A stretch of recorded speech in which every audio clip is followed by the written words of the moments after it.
Each month, I keep tweaking some of the things that we do depending on what works and what doesn't. And it feels like last month's activities seem to work for us, so we're kind of sticking to that again this month.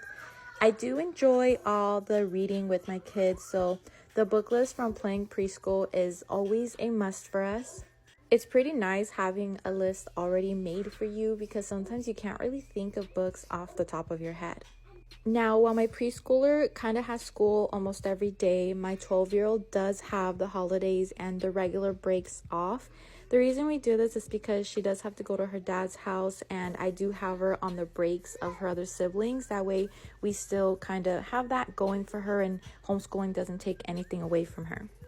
I used to plan weekly, but I noticed it would get in the way of our weekend family activities, so I decided to just dedicate the last weekend of each month to scheduling the upcoming month. I do have a lot of add-on curriculum that just works great for our family. Some days we do it, some days we don't, which is a perfect fit for us.